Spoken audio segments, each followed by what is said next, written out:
గౌరవ మాజీ ముఖ్యమంత్రి గారు కె చంద్రశేఖరరావు గారు చాలా రోజుల తర్వాత బయటకు వచ్చి రాష్ట్రం మీద రాష్ట్ర పాలన పైన అక్కస్తో దుమ్మెత్తి పోసినటువంటి విధానం చాలా ఆశ్చర్యం అనిపించింది. ఈరోజు రాష్ట్రం ఎదుర్కొంటున్న అనేక సవాళ్లకి కారణం కేవలం గత ప్రభుత్వ 10 సంవత్సరాల పాలన, స్పష్టత లేనటువంటి పాలన, నిర్ణయాలు తీసుకోలేనటువంటి పాలన, రివ్యూ చేయకుండా గాలికి వదిలేసినటువంటి పాలన, అంతిమంగా రాష్ట్ర ప్రభుత్వం పైన పడినటువంటి భారము సరిదిద్దుకోలేనంత తప్పిదాల చుట్టూ తిరుగుతా సుడిగుండంలో ఉంటే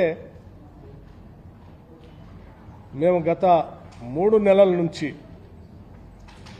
అస్తవ్యస్తమైనటువంటి వ్యవస్థలన్నింటినీ దారిలో పెట్టడానికి చేస్తున్నటువంటి ప్రయత్నం వారికి బెమ్మేలు ఎత్తిస్తా ఉంది. ఆయన బాధంతా ఎన్నికల్లో ఓడిపోయిన తర్వాత అంతా తనెమ్మటే ఉంటారు, తను చెప్పినట్టుగా వింటారు, తను గీస్తే గీత దాటరు అని చెప్పుకునేటువంటి టీఆర్ఎస్ పార్టీలోని నాయకులంతా పార్టీ వదిలిపెట్టి కాంగ్రెస్ పార్టీలో పెద్ద ఎత్తున చేరుతూ ఉంటే దాని నుంచి తప్పించుకోవటానికి, దాని నుంచి తన పార్టీకి సంబంధించిన కొద్దిమంది కార్యకర్తల్ని కాపాడుకోవటం కోసం చేస్తున్నటువంటి ప్రక్రియలానే కనిపించింది తప్ప దాంట్లో ఏమాత్రం వాస్తవాలు లేవు. అసలు కొన్ని సందర్భాల్లో నాకు చాలా ఆశ్చర్యం కూడా అనిపించింది. దాదాపు 10 సంవత్సరాలు ముఖ్యమంత్రిగా చేసినటువంటి వ్యక్తి తాను చెప్పుతున్నటువంటి మాటలు,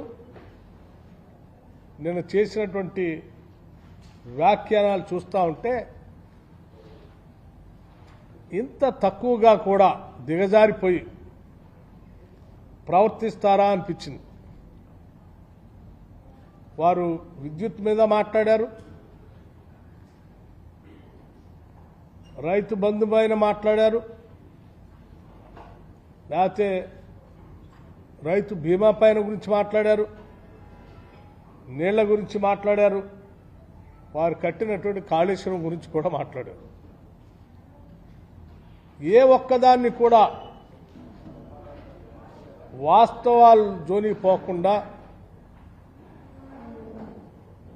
కట్టుకథలు చెప్పి అందులోంచి బయటపడాలనేటువంటి ప్రయత్నం చేశారు తప్ప జరిగింది పొరపాటే, కనీసం మీరు ఇప్పటికైనా మీరైనా సరి చేస్తూ ఉన్నారు, సంతోషిస్తాంలే అనేటువంటి మాట వారి నుంచి వస్తుందని ఆశించారు. కానీ వారి మాటలన్నీ వింటూ ఉంటే నిన్న చివరికి ఏ స్థాయికి దిగజారిపోయారంటే వారు ప్రెస్ అడ్రస్ చేసినటువంటి ప్రాంగణం, ఆ ప్రాంగణమే వారు మాట్లాడేటువంటి మైక్ కానీ మిగతాది కానీ కరెంటుకు సంబంధం లేకుండా జనరేటర్ పెట్టుకొని వారు ఆ మీటింగ్ అడ్రస్ చేస్తూ ఆ జనరేటరో లేకపోతే ఆయన అడ్రస్ చేసే మైక్ సిస్టమో ఆగిపోతే దానికి కూడా చూసారా కరెంట్ ఎట్లా కట్ అయిపోయిందని అన్నాడు. వాస్తవాలన్నీ కూడా పచ్చిగా మా డిపార్ట్మెంట్ శాఖకు సంబంధించినటువంటి వాళ్ళందరూ అక్కడే ఉండి పూర్తి సమాచారం